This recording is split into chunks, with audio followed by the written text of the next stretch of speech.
¿Quién leyó o no tuvieron tiempo? Bem, para mim só apareceu hoje, prof. Mm, Está bien.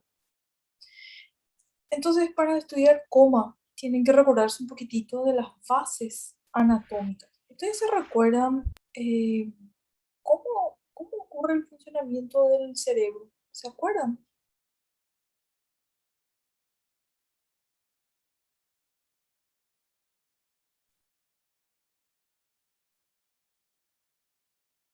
¿Se acuerdan de este sistema?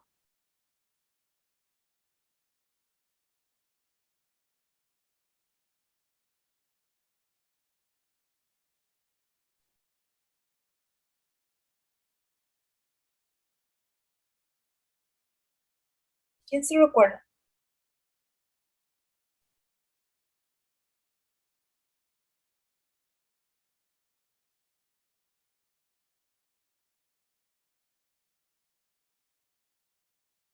¿Cómo es que se mantiene activo el cerebro? ¿Cómo es que se mantiene despierto?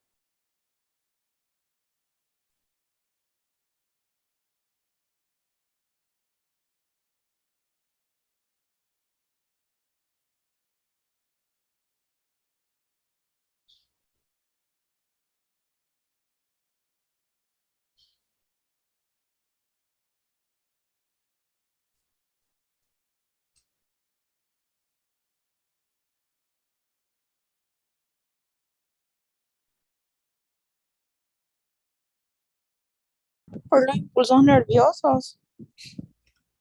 Sí, hay un sistema que se llama SARA. ¿Se acuerdan? ¿Qué es SARA?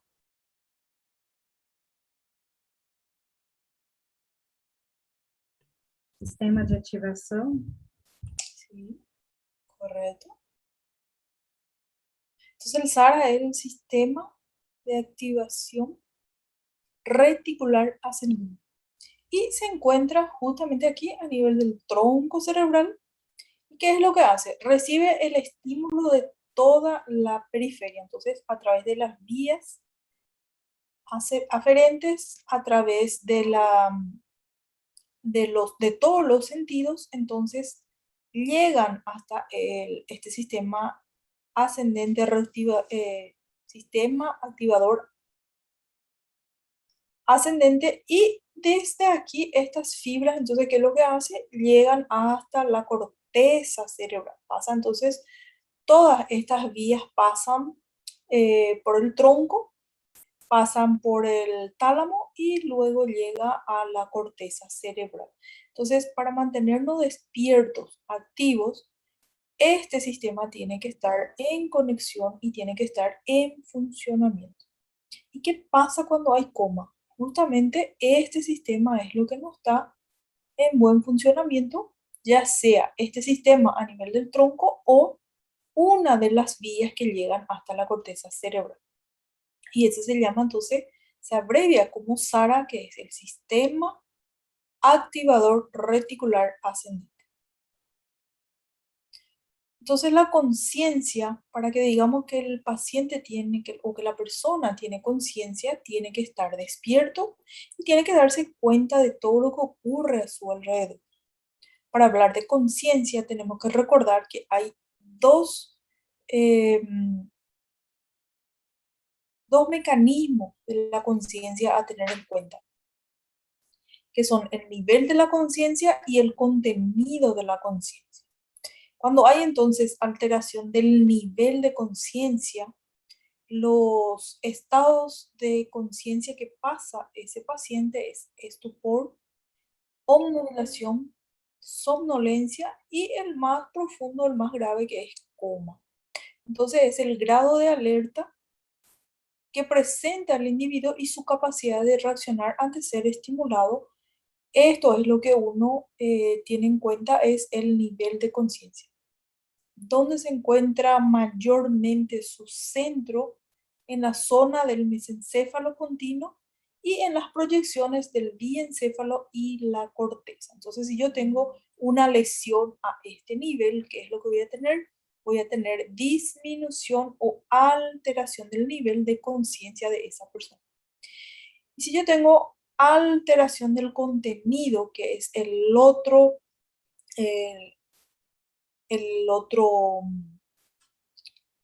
componente de la conciencia, entonces el paciente va a tener dificultad para mantener la atención y va a tener dificultad para mantener la orientación. Entonces la suma, aquí lo que yo tengo en cuenta es la suma de las funciones mentales superiores, cognitivas y afectivas.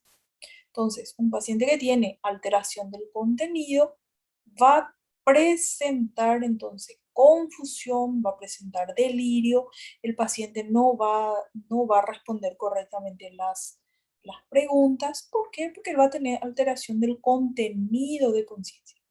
Y la lesión ocurre mayormente a nivel cortical y a nivel subcortical. Los dos componentes, por lo tanto, de la conciencia tienen una relación jerárquica, pero no recíproca. ¿Qué quiere decir esto?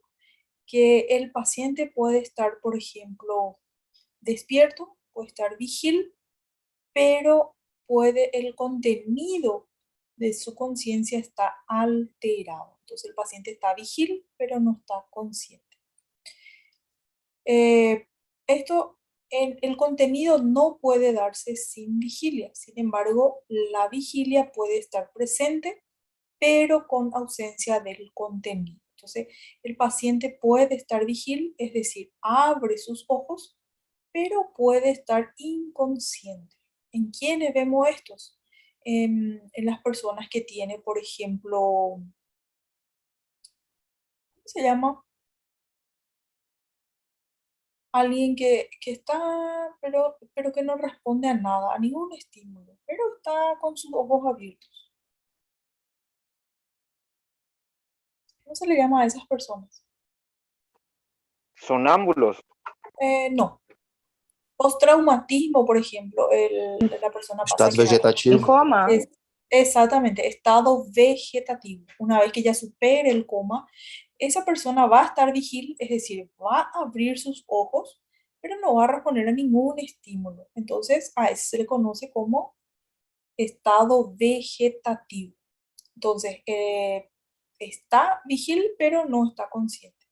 Por eso se dice que la conciencia tiene una relación jerárquica, pero no recíproca. No necesariamente todo paciente que está con los ojos abiertos va a estar con su conciencia indemne. Entonces, puede estar vigil, pero puede estar inconsciente.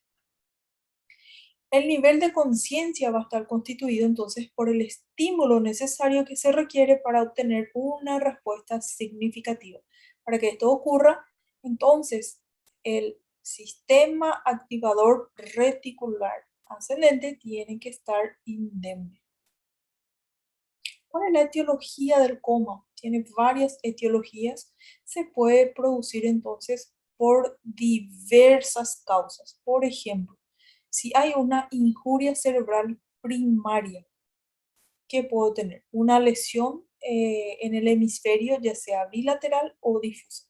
Entonces, para que el paciente esté en coma, generalmente la lesión ocurre en ambos hemisferios cerebrales. O también puede ser la lesión en uno de los hemisferios en forma difusa. Puede ser también por lesiones hemisféricas, ya sea unilateral con desplazamiento de la estructura, por ejemplo, desplazamiento de la línea media. Esto podemos ver en un trauma cráneoencefálico, podemos ver en un absceso cerebral, podemos ver en un tumor cerebral. Puede ser por lesión a nivel del tronco encefálico debido a una hemorragia, a un infarto o también a un trauma. Otra causa de coma puede ser por una injuria sistémica. Entonces, la lesión no está a nivel craneana, pero hay una afectación de todo el organismo, como por ejemplo tóxicos en una sobredosis de fármacos, de opioides o de benzodiazepínicos. Esto puede llevar al coma al paciente. También cuando hay drogas de abuso como alcohol, la cocaína, específicamente el crack. Esto también puede llevar al coma. Y exposición a tóxicos como el monóxido de carbono o metales pesados. Otras causas no muy, que también son muy frecuentes, perdón, son las metabólicas y que vemos, por ejemplo, en sepsis y también en la descompensación diabética. Y las endógenas puede ser por hiper o hipotiroidismo, puede ser por una insuficiencia adrenal o por panhipotiroidismo. ¿Cómo se clasifican los estados de alteración de la conciencia? Le clasificamos en agudos y crónicos. Los agudos, a su vez, pueden subclasificarse en alteración aguda del contenido de la conciencia. Entonces, el paciente también va a estar en un estado confusional agudo, estado confuso obnubilado, que también se conoce como estado confusional hipoalerta, y delirio, el estado confusional hiperalerta, porque el paciente que está en delirio generalmente es aquel paciente hiperreactivo. Y las alteraciones agudas del estado de vigilia, entonces vamos a tener la obnubilación, el estupor y coma. Y en el estado crónico de alteración de la conciencia vamos a tener la demencia, vamos a tener la hipersomnia, el estado vegetativo y el mutismo akinético. ¿Cuál es la demencia que actualmente se ve muy frecuentemente? ¿Cómo se llama? Que es una enfermedad neurodegenerativa.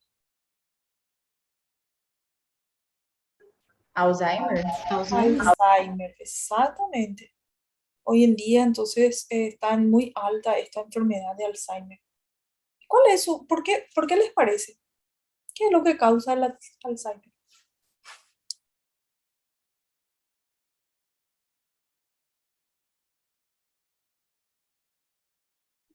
La persona perde sus memórias aos poucos, não sabe mais onde estás, quem é as pessoas em sua volta, e vai evoluindo cada vez mais. Correcto. ¿Y cuál sería su etiología?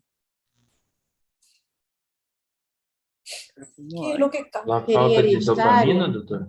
¿Cuál? Falta de dopamina? Eso ya sería una consecuencia, ¿verdad? Pero no es eso. Ainda não é desconhecida?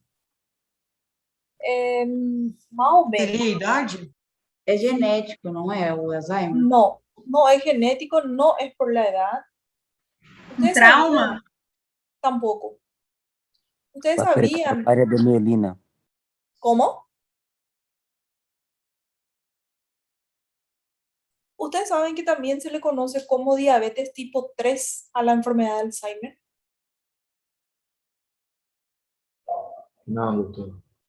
Les cuento, se llama también diabetes tipo 3. ¿Y qué es lo que causa la diabetes? Obesidad. Sí, pero ¿qué más? Falta de produção de insulina do pâncreas? Sí, correcto. Pero ¿cuál sería la etiología número 1 de la diabetes?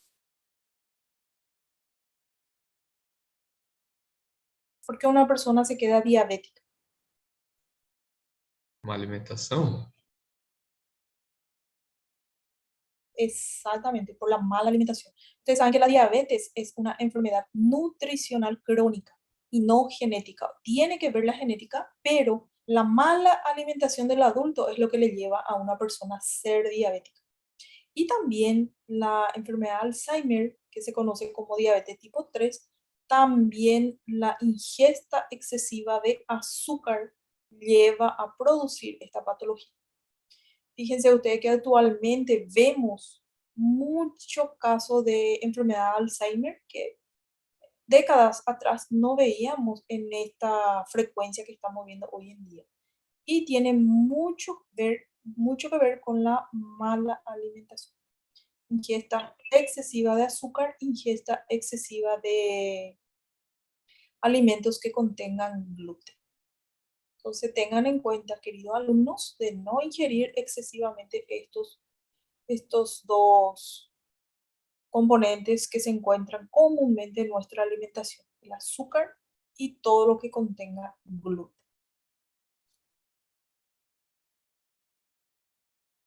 Muy bien.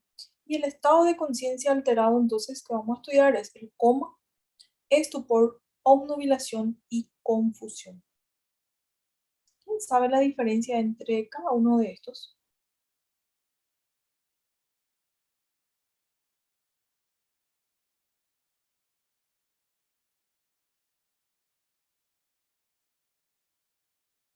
¿Ya escucharon hablar usted un paciente está en coma?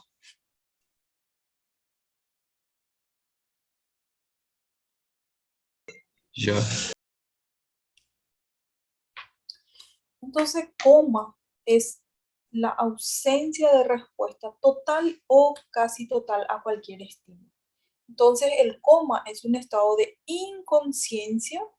El paciente está en un estado parecido al sueño, pero este paciente no puede despertar aunque se le apliquen estímulos externos o internos. El grado de coma puede ser variable y su estadio más profundo no se obtiene ningún tipo de reacción, no hay respuesta a ningún estímulo, no hay respuesta, por ejemplo, al estímulo corneal, al estímulo papilar ni faríngeo. Entonces, estos son examen físico que se le hace al paciente para detectar este reflejo corneal, papilar y faríngeo. Entonces, el paciente que está en coma no responde a ninguno de estos estímulos. Entonces, el paciente tiene una incapacidad de obedecer órdenes, está incapaz para hablar y principalmente para mantener sus ojos abiertos. Recordar siempre que un paciente que está en coma no puede abrir su ojo. Ya en el coma que tenga un grado más leve, el estímulo produce un ligero movimiento y reflejo del tronco encefálico, porque estos están conservados. Entonces a veces van a ver que el paciente bosteza, el paciente hace algunos movimientos debido al reflejo.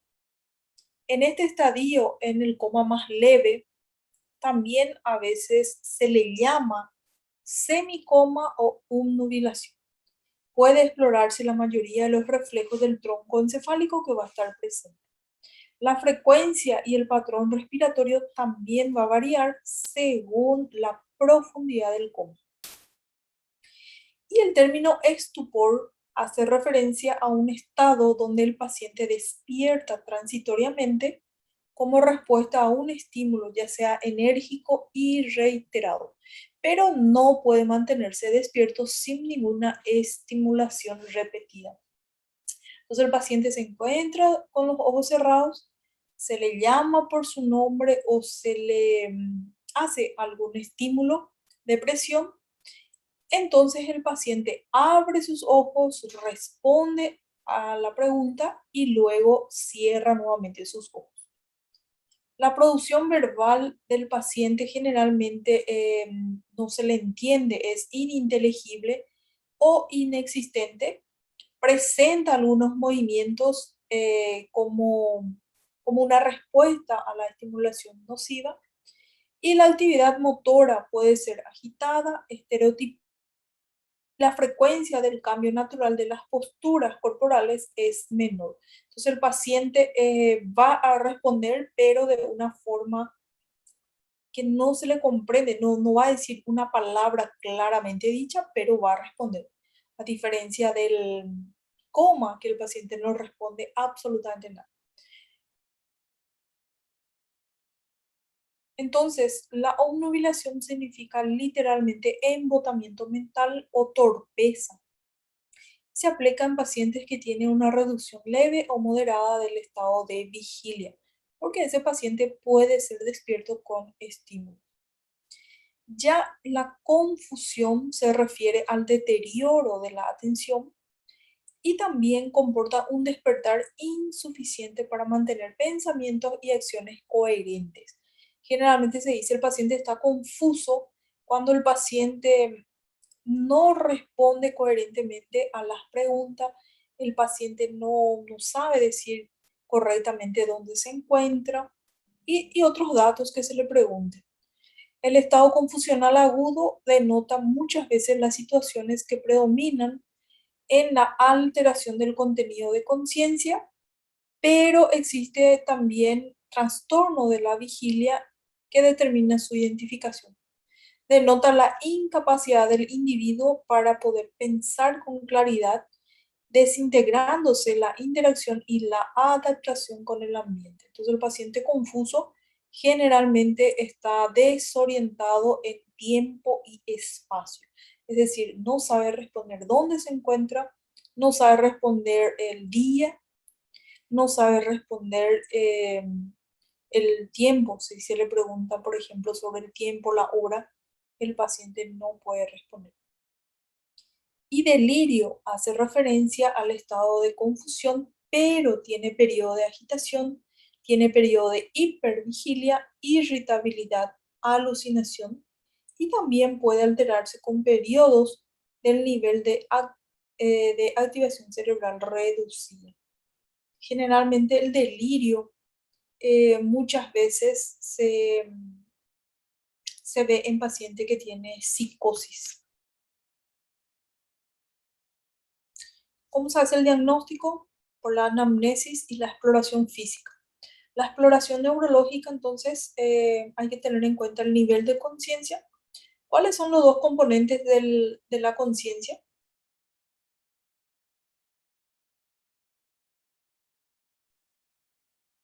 Alteración de nivel y alteración del contenido. Correcto. Entonces, cuando le exploramos al paciente, hay que tener en cuenta estos dos componentes para saber cuál es la alteración que está teniendo ese paciente. O es alteración del nivel de conciencia o es alteración del contenido de la conciencia. Eso es muy importante para que puedan llegar al diagnóstico etiológico. Hay que mirar también las pupilas, hay que mirar los movimientos oculares, el patrón respiratorio y la respuesta motora. ¿Cómo se llama la escala que evalúa el estado de conciencia del paciente? Glasgow. Escala de Glasgow. Muy bien.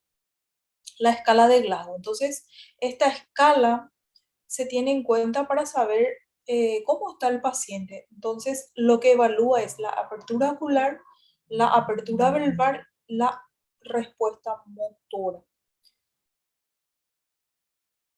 Esta escala está en portugués en honor a mis alumnos brasileños.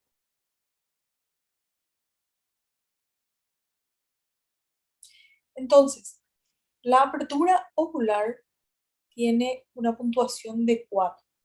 Fíjense que no hay puntuación 0 en la escala de Glasgow, es de 1 a 4. Si ese paciente tiene una apertura ocular espontánea, tiene una puntuación de 4. Si tiene apertura ocular al estímulo sonoro, cuando se le llama por su nombre, tiene una puntuación de 3. Cuando tiene apertura ocular al estímulo por presión, tiene una puntuación de 2. Fíjense que actualmente ya no se dice estímulo doloroso. Anteriormente se hacía estímulo doloroso para despertar a ese paciente. Actualmente ya no se permite hacer estímulo doloroso en el paciente, sino que un estímulo de presión. ¿Cómo se hace ese estímulo de presión? Pinzando el músculo trapecio o también haciendo una presión supraciliar en ese paciente, no más por 10 a 20 segundos. Si el paciente abre su ojo con este estímulo de presión, entonces va a tener una puntuación de 2. Si no tiene ninguna respuesta, la puntuación es 1. Este es el valor más bajo de la escala de Glasgow. Luego exploramos la respuesta verbal. Si está orientada, tiene una puntuación de 5. Si está confusa, tiene una puntuación de 4. Si verbaliza, si dice palabras, tiene una puntuación de 3. Si solamente dice gruñidos, gruñe algo o balbucea alguna palabra, tiene una puntuación de 2. Y si no responde absolutamente nada, tiene una puntuación de 1. Entonces la respuesta verbal tiene una puntuación de 1 a 5. Y luego vemos la respuesta motora. Si es que obedece comandos, tiene un valor de una puntuación de 6. Si localiza el estímulo, tiene una puntuación de 5. Si con el estímulo tiene una flexión normal, tiene una puntuación de 4. Si con el estímulo tiene una flexión anormal, tiene una puntuación de 3. Y si tiene una extensión anormal, tiene una puntuación de 2. Si no tiene ninguna respuesta motora, entonces tiene una puntuación de 1. Entonces, mi puntaje más bajo va a ser de entre 3 y 8. Esto generalmente corresponde a un trauma grave si es que estamos evaluando un paciente que tiene accidente, tiene un traumatismo cráneoencefálico. Si la puntuación es entre 9 y 12, tiene entonces un trauma moderado. Y si tiene un trauma leve, generalmente la escala de Glasgow es de 13 a 15. Actualmente a esta misma escala de Glasgow también se le hay que evaluar la reacción pupilar. Esta reactividad pupilar tiene un valor de -2 si es que no tiene ninguna alteración pupilar. Si es que tiene una alteración de uno de sus ojos, tiene un valor 1. Y si no tiene ninguno, si los dos ojos tienen una reactividad pupilar normal, entonces el valor es 0. ¿Qué es lo que yo hago? A mi escala de Glasgow yo le resto este valor. Por ejemplo, yo le evalúo a mi paciente y tiene una escala de Glasgow de 2, pero no tiene reacción pupilar en sus dos ojos. No existe reacción pupilar, entonces yo tengo que restarle 2. Entonces, 12 menos 2, la escala de Glasgow de ese mi paciente va a ser 10. Y si tiene solamente un ojo está reactivo y el otro no, entonces le tengo que restar -1. Esta escala de Glasgow entonces es para valorar la conciencia del paciente independientemente de la etiología. No es una escala que te va a servir solamente cuando el paciente tiene trauma cráneoencefálico, sino que el paciente puede estar en sepsis, el paciente puede estar en una descompensación diabética y esta escala igualmente se puede utilizar. Entonces, cuando el paciente está en coma, lo primero que se hace es el interrogatorio, el examen físico general, tener en cuenta los signos vitales de ese paciente, las anormalidades cutáneas y mucosas que pueda tener, si hay o no signo de traumatismo craneoencefálico, y luego la exploración neurológica más detallada, más completa, donde veo el nivel de conciencia de mi paciente, donde le hago la escala de Glasgow para saber el valor de esta escala de mi paciente. Y escala de Ford también es una escala que se evalúa la conciencia, pero es un estudio más específico y generalmente se hace cuando el paciente está en terapia intensiva. Se le evalúa rápidamente sus pares craneales, las pupilas, la reactividad pupilar. ¿Cómo se evalúan las pupilas? ¿Ustedes saben? A luz. ¿Cómo? Colocando luz para ver se ela está fotorreagente. Exactamente, con la luz, con la linternita. Muy bien. Veo si tiene o no movimiento ocular, el reflejo corneal, si hay o no simetría facial, el reflejo nauseoso. Luego miro si mi paciente está respirando y el patrón respiratorio que presenta ese paciente. Luego paso por la evaluación motora, mirando el tono muscular que presenta, si tiene o no movimiento espontáneo y los reflejos, cómo está su postura, si es una postura de decorticación o de descerebración. ¿Cómo yo diferencio si es postura de decorticación o es una postura de descerebración? ¿Están de acuerdo?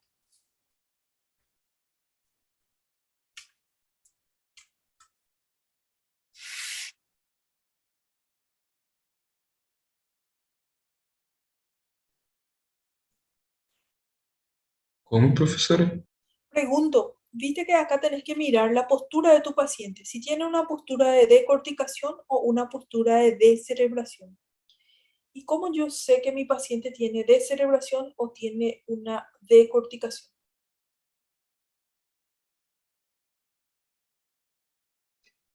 Decorticação seria flexão anormal e a descerebração, extensão anormal. Correcto. Entonces, si mi paciente adopta una de esas posturas, yo sé a qué nivel de lesión tiene mi paciente. Si está en una postura de descerebración, entonces mi paciente tiene una lesión a nivel del mesencéfalo. Si mi paciente está en una postura de decorticación, entonces mi paciente tiene una lesión subcortical, puede también tener lesión a nivel del tálamo. Eso es lo que me indica estas posturas. Y el estudio complementario que voy a solicitar, entonces, son los estudios de laboratorio, de rutina, y más si es que yo tengo una presunción diagnóstica, por ejemplo, sospecho que mi paciente está en coma diabético, entonces tengo que pedir también glicemia. Puedo pedir también tomografía axial computarizada con contraste. Si sospecho que mi paciente está teniendo un tumor, puedo pedir también punción lumbar, puedo pedir también electroencefalograma y resonancia magnética. Todo este estudio va a depender de la sospecha diagnóstica de mi paciente. ¿Qué es el estado vegetativo? Es el estado que se caracteriza por la recuperación del estado de vigilia, es decir, el paciente estuvo en coma y después nuevamente empieza a abrir sus ojos, pero esto se acompaña de la pérdida completa del contenido de conciencia. El paciente abre sus ojos, pero el paciente todavía no está consciente. Se mantienen las funciones cardiorrespiratorias y también los pares craneales suelen estar intactos. En la minoría de los casos puede evolucionar favorablemente, puede recuperar el contenido de la conciencia o puede permanecer sin cambio. A esto se le llama estado vegetativo persistente y generalmente esto es cuando dura más de un mes. Y el estado vegetativo permanente es aquel que ya tiene un tiempo de más de 12 meses, donde hay un daño encefálico, ya sea traumático, y este dura más de 3 meses cuando su etiología es no traumática. Entonces el estado vegetativo nuevamente puede ser vegetativo persistente y vegetativo permanente.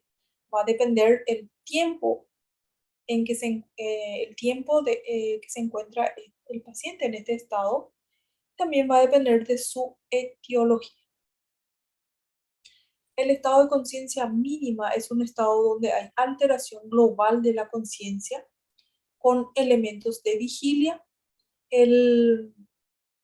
Es decir, se presenta evidencia intermitente de conciencia de sí mismo o del medio ambiente, pero luego el paciente nuevamente empieza a perder su conciencia. Síndrome de enclaustramiento consiste en una lesión focal de la protuberancia ventral donde se interrumpen todas las vías motoras descendentes, córtico-espinales y córtico-vulvares. Se caracteriza clínicamente por cuadriplejía y anartria, pero hay conservación de vigilia y también hay conservación del contenido de conciencia, así como también los movimientos oculares verticales y parpadeos. Entonces el paciente no puede movilizarse, no puede hablar, pero sí está consciente. Las pupilas muestran una reactividad normal y estas personas con dichas características se comunican por escrito y para ello se valen del código de Morse. Estas personas entonces sí se puede comunicar a través de este código. No se trata de una alteración del estado de conciencia, pero puede ser confundido con uno de estos estados de alteración de conciencia. El mutismo akinético se caracteriza porque el individuo conserva su estado de vigilia, pero no tiene ninguna respuesta a ningún estímulo. Hay ausencia de espasticidad y reflejos anormales, pero las vías córtico-espinales se encuentran íntegras. El mutismo akinético es considerado como alteración del estado motivacional de la persona, por lo cual el paciente es incapaz de iniciar respuestas verbales o motoras de carácter voluntario, aún manteniendo preservadas las funciones sensorias motoras y de vigilancia. Se confunde con otras alteraciones neuropsicológicas como la afasia motora, trastornos atencionales, estado mínimo de conciencia o con el síndrome de cautiverio. Entonces el paciente que está en mutismo akinético no se comunica absolutamente de ninguna manera, mismo estando íntegras todas sus vías. Y la catatonía es un síndrome de hipomotilidad y mutismo que aparece como parte de la psicosis muy intensa, por lo común en la esquizofrenia o en una depresión profunda. Los sujetos catatónicos realizan pocos movimientos voluntarios o reactivos, aunque ellos parpadean, degluten y parece que no se sienten angustiados. Pero en la catatonía hay un signo característico poco invariable, que a estas personas se le pone en alguna posición y el paciente se queda horas en esa misma posición, no moviéndose de la posición en que su cuidador le dejó. A eso se conoce como flexibilidad seria o catalepsia. Después de la recuperación suele haber algún recuerdo de hechos que acaecieron en el estupor catatónico. Muestra también una semejanza con el mutismo akinético, pero aquí no hay signos de daño cerebral, no hay signo de Babinski y también hipertonía de las extremidades. El coma inducido o iatrogénico es un estado similar al coma, pero se produce por la administración de fármacos donde se reduce el metabolismo y el flujo cerebral, favoreciendo entonces la pérdida de las funciones del tallo cerebral. Esto, coma inducido generalmente se utiliza como terapéutica en algunas patologías. Y el estado de muerte cerebral entonces es el punto de no retorno donde el cerebro ya está totalmente destruido, ya no puede volver a funcionar, donde el paciente está en coma, está en apnea y está sin reflejo del tronco cerebral. Es el equivalente a la muerte de un individuo, pero que todavía el sistema cardiopulmonar está funcionando. Es una consecuencia de la reanimación porque al disociar la destrucción del cerebro y la parada cardiorrespiratoria, generalmente sigue inmediatamente. ¿Cómo se detecta que el paciente tiene una muerte cerebral? Hay que tener un examen neurológico apropiado que demuestre ausencia de la función cerebral, que es total, incluido la funcionalidad del tronco cerebral. Y también que el cese funcional es irreversible en razón de la naturaleza destructiva de la agresión que se produjo y también un tiempo suficiente para confirmar que ya no hay ninguna recuperación. Para eso se utilizan algunas pruebas. Muchas veces se puede hacer de forma clínica, pero uno hay que comprobar con algunos métodos auxiliares de diagnóstico, como el electroencefalograma, como el Doppler o la angiografía. Una vez que se tiene estos medios auxiliares de diagnóstico, se comprueba la muerte cerebral, generalmente se le orienta al paciente si es que autoriza que haya trasplante de órganos. Por eso la importancia de hacer este diagnóstico, de hablar con sus familiares. Muchas veces el paciente ya deja dicho de que quiere ser donador de órganos y se respeta esa decisión del paciente o del familiar.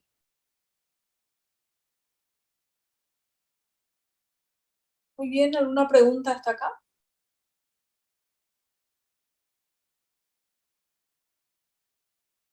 No. ¿Se entendió la clase? Sí, doctora. ¿Sí? Muy bien, muchas gracias por su participación. Tengan todos muy buenas tardes. Gracias, doctora. Buenas tardes. Gracias Dale, por doctora, hoy. gracias. Gracias, doctora. Yes.